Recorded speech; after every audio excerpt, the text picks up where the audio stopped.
Olá pessoal, hoje continuaremos falando sobre os invertebrados, sobre os seres vivos sem coluna vertebral. Vamos ver a evolução deles até chegar aos vertebrados, aos cordados, até os mamíferos nas próximas aulas.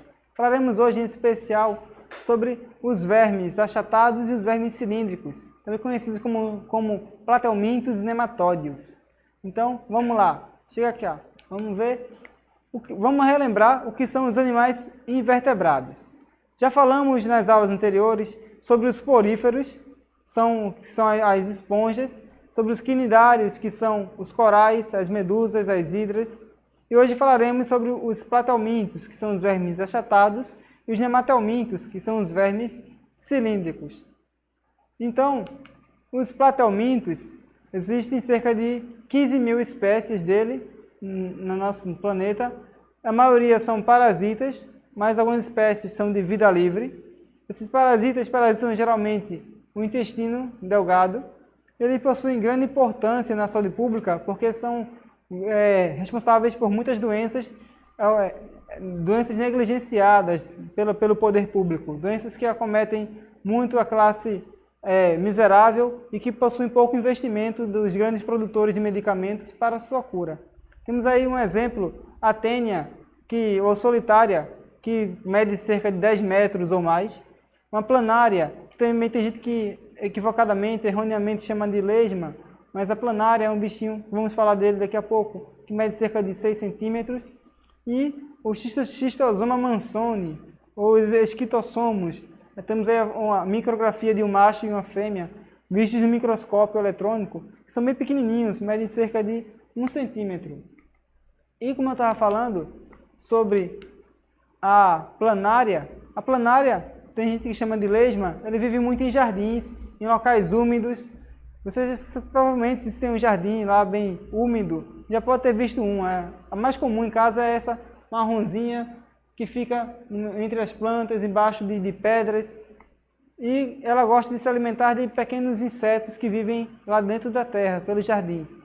Ela é um platelminto, apesar de ser um ser mais primitivo, muito bem desenvolvido, Quando a gente falava dos poríferos, dos quinidários, eles começavam a ter um sistema digestivo primário, incompleto, Nos quinidários é que começou a ter um sistema digestivo.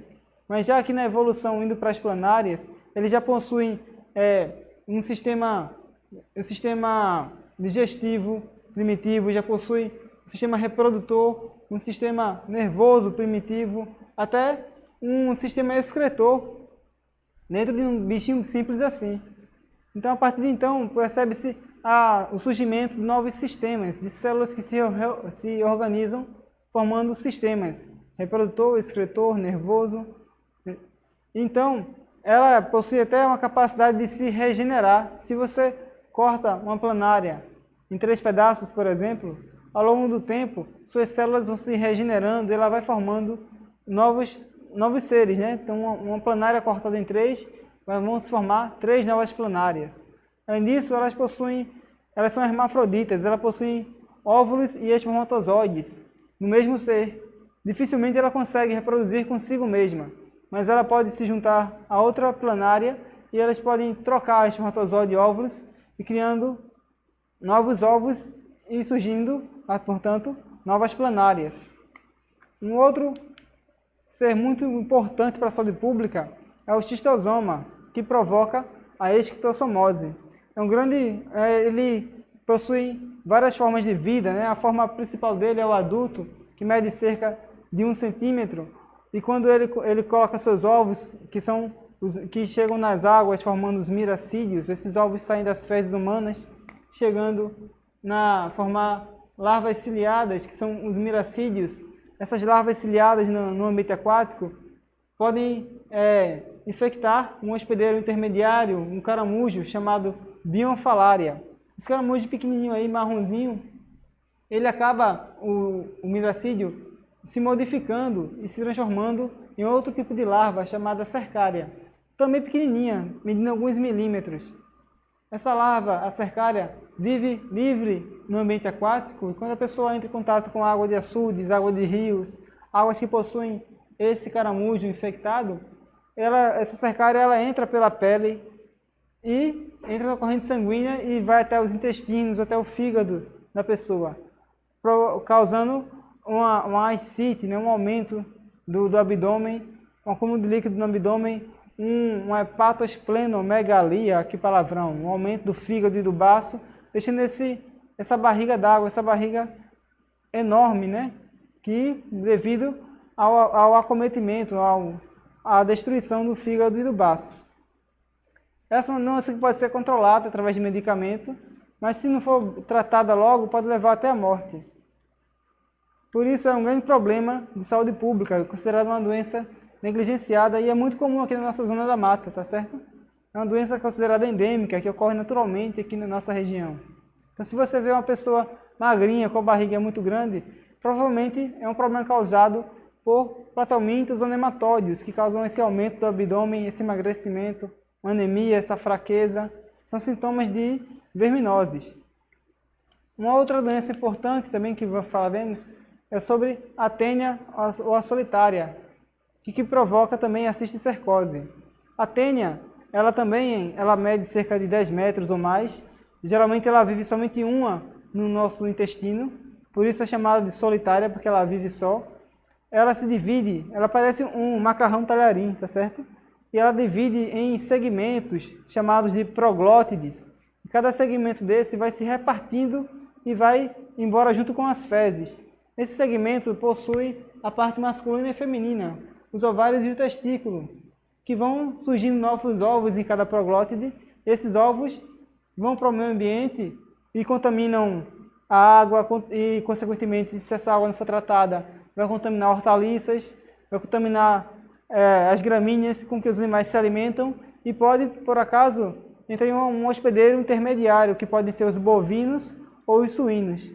A partir de então, no organismo do suíno ou do bovino, ela passa para a musculatura desses animais, formando então uma outra larva chamada cisticerco. O cisticerco ele fica encistado, como um cisto ali, esperando entrar em contato com um outro hospedeiro, no caso o ser humano, e fica ali por anos. A partir de então, quando essa carne com cisticerco é ingerida pelo ser humano, se essa carne for mal passada, for ingerida crua por um ser humano, esse cisticerco ele pode afetar diversos órgãos do nosso corpo, como intestinos. Se for para o intestino, vai virar uma nova solitária, uma nova tênia, ou se for para outros órgãos, como fígado, baço, rins, ou até mesmo nossa musculatura ou nosso cérebro, causar grandes e sérios problemas, como tremores, como demência, e pode até contaminar, infestar o nosso cérebro todo, podendo levar até a morte. Então é uma doença muito séria que deve ser sempre investigada. Você deve fazer exames de fezes regularmente para evitar qualquer tipo de verminose, das quais estamos falando hoje. Além disso, falando do desenvolvimento embrionário, como estava falando antes, que a partir do encontro do espermatozoide e do óvulo, forma-se o zigoto, que vai se dividindo, uma célula se divide em 2, em 4, em 8, em 16, em 32, e assim vai se multiplicando, passando por diversos estágios de mórula, blástula, gástrula, ela vai se desdobrando internamente, formando novas cavidades dentro dela. Então a cavidade dos platelmintos e nematelmintos, ela vai um passo além dos quinidários, enquanto o quinidário vai um passo além dos poríferos. Então esse passo além que eles dão, surge a possibilidade de surgimento de novas cavidades, novos espaços dentro do organismo, que podem gerar órgãos internos, inclusive até o formato da pele. Aqui nesse cladograma, esse quadro bonitinho aqui com os triângulos, mostra a evolução dos poríferos, como era o seu embrião, dos quinidários, formando o arquêntero, aquela cavidadezinha que forma o tubo digestivo. Depois, os platelmintos, formando as três áreas ali. Depois, os nematelmintos, os três filos que falaremos depois, que são os anelídeos, os artrópodes e os cordados, e até os equinodermos, que são outra fase mais adiante. Mas nessa outra segunda figura mostra assim, ó, o que isso influi quando o animal está adulto, essas divisões, essas subdivisões, esse desdobramento do embrião. Isso vai gerar a estrutura interna do corpo. No caso de um platelminto, ele é considerado um acelomado, é um nome complicado, mas o corpo dele é bem simples. Tem a pele, tem a parte interna que forma um sistema nervoso primitivo e os órgãos bem espalhados. Já o pseudocelomado, ele já consegue uma nova estrutura, um novo espaço vazio dentro do seu corpo que pode gerar novos órgãos. E o celomado, ele forma novas cavidades internas que onde serão embrionalmente, de acordo com o desenvolvimento, com a evolução, esses espaços formarão os novos órgãos e serão nos seres evoluídos mais posteriormente.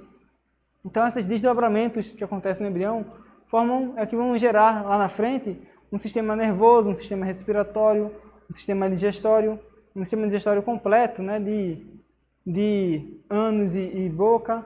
Mas até agora os platelmintos têm somente um sistema digestivo incompleto, somente com boca. A partir de então, surgem os nematóides, né? A fase evolutiva seguinte, depois dos platelmintos, né? Que são vermes agora cilíndricos. Esses vermes cilíndricos, eles possuem extremidades mais afiladas, são vermes fininhos, parecem até macarrão de espaguete, possuem mais de 20 mil espécies, são espécies parasitas e de vida livre, possuem um corpo liso, sem segmentos, sem anéisinhos, como os outros seres que falaremos na próxima aula dos anelídeos. Eles possuem um sistema digestivo completo. A partir de então, esses seres são os primeiros a terem um sistema digestivo que começa com a boca e termina no ânus. Começa uma extremidade e surge com a outra, a partir das divisões embrionárias deles, que são consideradas essas cavidades internas, os pseudocelomados. E o sistema excretor dele possui como 2 canais em formato de túbulo de H que vão com poros excretores que vão eliminando a amônia, que são como se fosse o xixi dele, né? Vai eliminando essa amônia do seu organismo.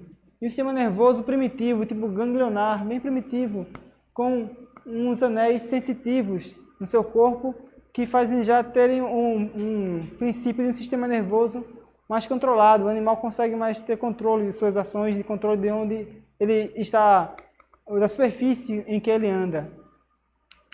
A partir de então, vou falar das doenças principais causadas por esses nematóides, né? O principal é a Ascaris lumbricoides, ou a famosa lombriga. Quem nunca já falou, esse menino está com lombriga, essa menina olha esse bucho de lombriga, por conta do aumento do abdômen que essa doença pode causar. Ele pode causar uma congestão, ele pode um entupimento do intestino, tantos vermes que você pode acumular dentro do seu intestino, após um longo período infestado com esses parasitas. Então, eles são parasitas cerca de 30 a 50 centímetros, são longos, vivem dentro do intestino e ficam sempre se alimentando do sangue. Eles grudam na parede do intestino e se alimentam do seu sangue, causando anemia, também conhecido como amarelão, se alimentando de todo o seu sangue do organismo. Eles possuem um ciclo que não fica somente no seu intestino, né? A partir do seu intestino, eles podem seguir para a sua corrente sanguínea e seguem para os seus pulmões. Nos seus pulmões, eles seguem para a sua traqueia, para a sua garganta e entram de volta para o sistema digestivo e seguem de novo para o seu intestino. É chamado um ciclo de Lois.